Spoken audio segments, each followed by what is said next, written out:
Jemila madam, இன்னைக்கு பேப்பர்லாம் படிச்சிருப்பீங்கன்னு ஆமா நினைக்கிறேன். ஆமா ஆமா. முதல் பக்கத்துல பிரம்மாண்டமான விளம்பரம். இந்த விளம்பரத்தை பார்த்த உடனே உங்களுக்கு என்ன தோணுச்சு? அது என்ன விளம்பரம்? அதையும் கொஞ்சம் சொல்லி. நம்ம சைனாவுக்கு விளம்பரப்படுத்திட்டு இருக்கிறோமா இல்ல இந்தியாவுல இருக்கோமான்ற ஒரு குழப்பத்தை, பெரிய குழப்பமும் அச்சமும் வந்துச்சு. ஏன்? ஏவுகணை தளத்தை மோடி அவர்கள் திறந்து வைக்க வராரு பிரதமர். அதுல போட்ட ஏவுகணையில இருந்த படத்துல சைனாவோட கொடி, இந்திய தேசிய கொடியை மறந்து போய் சைனா கொடியை போட்டு அத்தனை பத்திரிகைகளும் விளம்பரப்படுத்திய பெருமை அனிதா ராதாகிருஷ்ணனுக்கு போய் சேரும். இல்ல, எனக்கு புரியல. இந்த சைனா கொடி போட்டது உங்க பிரச்சனையா, இல்ல வேறு 2 பேரோட போட்டோ இருந்தது அது உங்களுக்கு இப்ப பிரச்சனையா? இல்ல, அவங்க 2 பேரும் பச்சோந்தித்தனம் பண்றாங்கன்றது உலகத்துக்கே தெரிஞ்ச விஷயம் ஆயிடுச்சு. முதல்வர், பிரதமர். சரி, கண்ணியமான வார்த்தைகளை பயன்படுத்து. அப்ப பாஜக திமுகன்னு சொல்லலாமா? அப்படி சொல்லிக்கலாம். ஆமா, அவங்க பாஜக. இல்ல, அவங்க பச்சோந்தித்தனம்னு சொன்னா நீங்க அக்செப்ட் பண்ணிப்பீங்களா? என்ன மேடம் இது? இல்ல, பிரதமரை விமர்சிக்க கூடாது. அதிகாரப்பூர்வ செய்தி தொடர்பாளர் நீங்க, கண்ணியம் காக்க வேண்டாமா? இல்லையே. அப்போ நான் எப்படி எடுத்துக்கிறது? நீங்க கோ பேக் மோடி போட்டு கருப்பு பலூன் விட்டு எவ்வளவு பெரிய புரட்சி செஞ்ச இயக்கம் திமுக, அவருக்கு ஆதரவாக இருந்த அத்தனை கூட்டணிகளும் இன்னைக்கு வைகோ அவர்கள்லாம் எங்க இருக்கிறாருன்னு தேடிக்கிட்டு இருக்க வேண்டியதா இருக்கு. அப்படிப்பட்டவங்க இன்னைக்கு பக்கத்துல போட்டோ போடுறது என்ன, கை குலுக்கிறது என்ன, கட்டி தழுவிக்கிறது என்ன, ஆற தழுவிக்கிறது என்ன, இன்னும் முத்தம் கொடுக்கிறது மட்டும் தான் செய்யணும். மேடம், கொச்சையா பேசக்கூடாது மேடம். என்னங்க இது? என்ன இருக்கு? இதெல்லாம் ரொம்ப சாதாரண லட்சக்கணக்கான மக்கள் பேசி இது ரொம்ப சாதாரண விஷயம். மேடம், நோ இதுல சட்ட பிரச்சனைகள் வந்ததுன்னா நீங்க தான் பாத்துக்கணும். நீங்க கண்ணியமா பேசுங்க, நான் அலோவ் பண்றேன். என்னங்க இதுக்கெல்லாம் சட்ட பிரச்சனையா? என்னென்னவோ பேசுனாங்க. ஒரு முதல்வர், ஒரு பிரதமர். திமுகவினுடைய செய்தி தொடர்பாளர்கள் பேசுற பேச்சுகள் எல்லாம் நீங்க பாக்குறது இல்லையா ஊடகங்கள்ல? இல்ல, அவங்களுடைய தரம் அப்படினா கூட நீங்க அந்த தரத்துக்கு இறங்க வேண்டாம்னு சொல்றேன். சரி, இது அவங்க ஆற தழுவிக்கிறது, கட்டி அணைச்சிக்கிறது, அதோட சேர்ந்து நான் கொஞ்சம் எக்ஸ்ட்ராவா சொன்னேன். நான் அவ்வளவுதான், வேற ஒண்ணு தவறுதலான பார்க்க மாட்டீங்களா நீங்க? சரிங்க, அந்த இணக்கத்தை தான் நான் பச்சோந்தித்தனம்னு நான் இங்க சொல்றேன். அடுத்தது, எப்படி ஒரு கொடி எப்படி சைனா கொடியை நீங்க போற்ற முடியுமா? அப்படியே பிரதமரும் இவங்களும் பயங்கர எதிர்ப்புல நம்ம சைனாவையே புறக்கணிச்சுக்கிட்டு இருக்கோம். சைனா பொருட்களை புறக்கணிக்கிறோம், சைனா பார்டர்ல பிரச்சனை பண்ணிக்கிட்டு இருக்கிறோம். எவ்வளோ பெரிய ப்ராப்ளம் இதுக்காக பல லட்சம் கோடியே இந்தியா செலவு பண்ணிட்டு இருக்கு பார்டர்ல.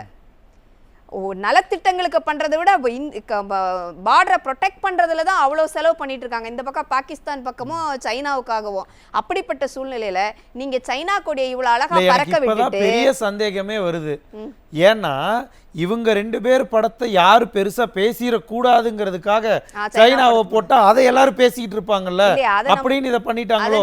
இவங்க கனிமொழி அக்கா தெளிவா சொல்லிட்டாங்க, அது டிசைன் ஒர்க் பண்ணவங்க பண்ண மிஸ்டேக், அப்படி ஆர்ட் ஒர்க் அப்படின்றாங்க. என்ன மிஸ்டேக் பண்றதுதான் இவங்களுடைய கட்சியினுடைய வேலையே வச்சிருக்காங்களா? எதுவுமே சரி கிடையாதுங்க. இங்க எதுவுமே சரி கிடையாது.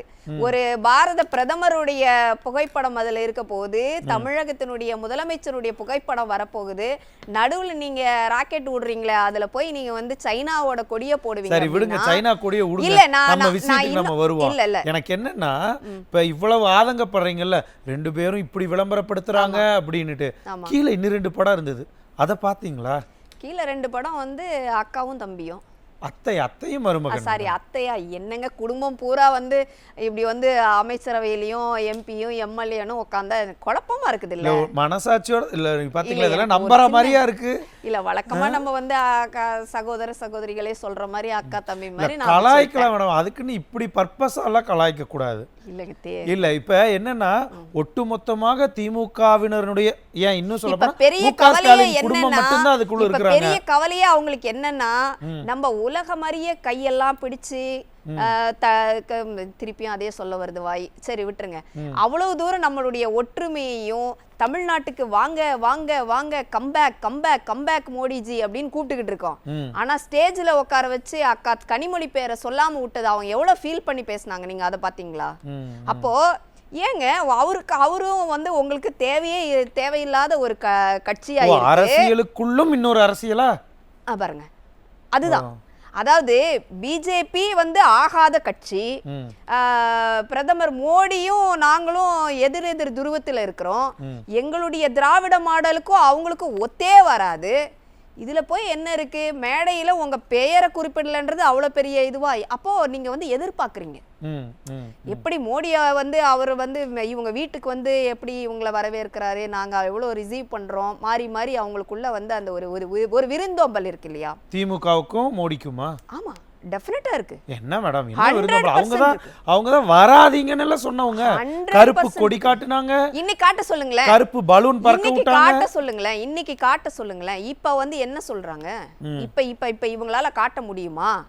போய் வரவேற்கிறதுல முதல் ஆளால போய் நிக்கிறாங்க. பூங்கொத்து கொடுக்கறது என்ன, வாழ்த்துறது என்ன, பாராட்டி பேசுறது என்ன, சிரிக்கிறது என்ன? என்னங்க இது? அரசியலுக்காக இவ்வளவு ஒரு பச்சோந்தித்தனம் ஆகாது. எதனால இதெல்லாம் பண்றாங்கன்னு நினைக்கிறீங்க? நாளைக்கு என்ன வேணா நடக்கலாம். நாளைக்கு ஆட்சியில ஏதாவது பங்கேற்பதற்கு ஒரு வாய்ப்பு இருக்குமான்னு பார்க்கலாம். திமுக பாஜக ஆட்சியில ஏன் பங்கேற்க கூடாது? என்ன வரலாறு இல்லையா? வரலாறு நம்புற மாதிரி சொல்லுங்க. எல்லாமே நடக்கும். அதுக்கும் இப்ப நம்ம பார்த்து இருக்கக்கூடிய காங்கிரஸ் புறக்கணிப்புக்கும் நம்ம ஒற்றுமைப்படுத்தி பார்க்க வேண்டியது. யாரு எங்க புறக்கணிச்சாங்க? எதனால? ஒரு முக்கியமான நிகழ்வுகள்ல திமுகவினுடைய நிகழ்வு, அவங்களுடைய தகப்பனார் கருணாநிதி அவர்களுடைய நினைவிட திரைப்படம் எதுக்கு போகக்கூடாது?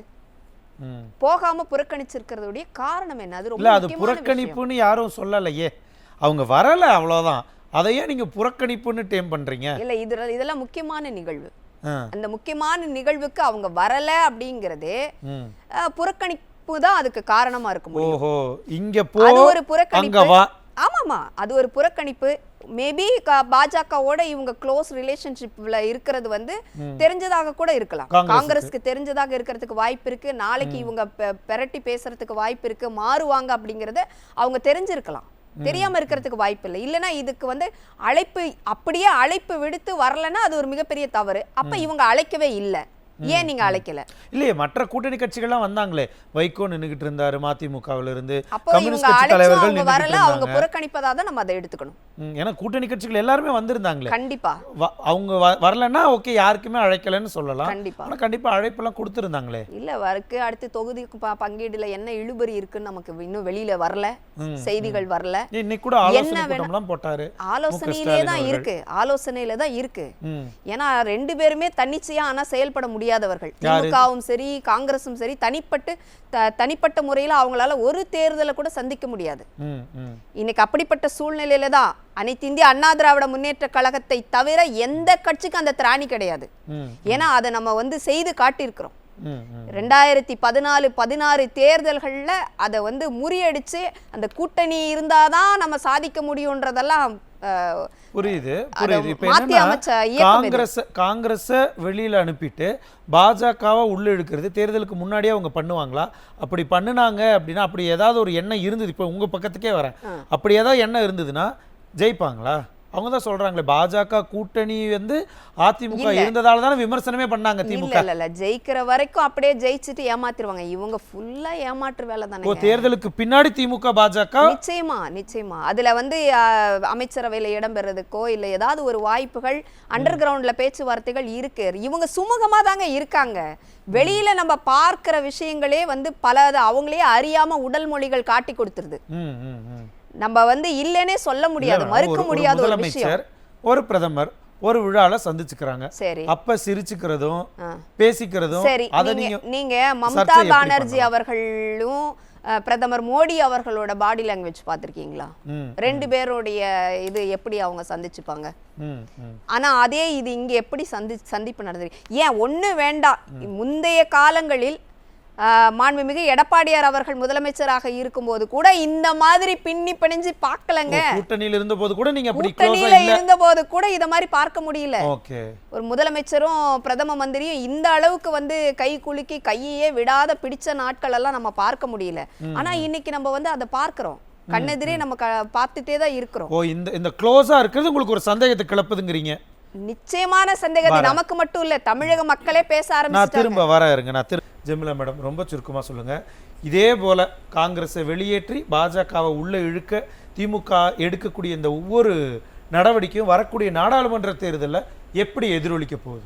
அதாவது முக்கியமா சொல்லணும்னா மேடம் சொன்ன மாதிரி நிறைய வழக்குகள் இருக்கு.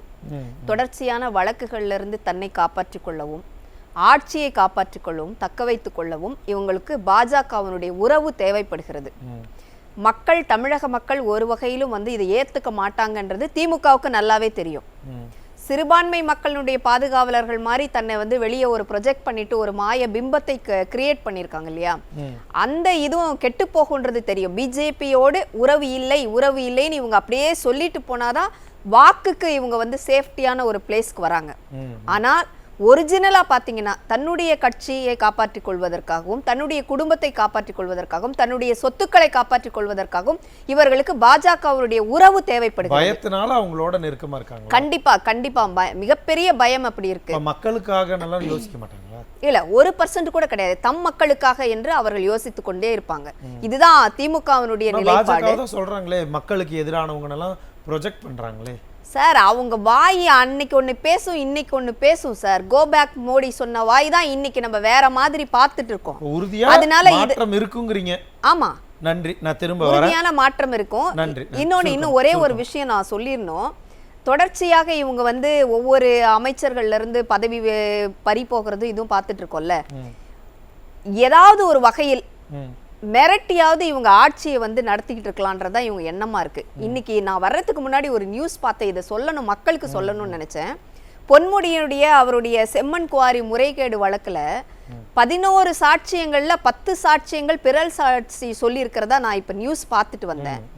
அப்படி முற்றிலுமாக அவர்களுக்காகவே என்ன வேணா செய்வாங்க. மக்களை வந்து ஏமாத்துவாங்க, மிரட்டுவாங்க, உருட்டுவாங்க, கட்ட பஞ்சாயத்து பண்ணுவாங்க.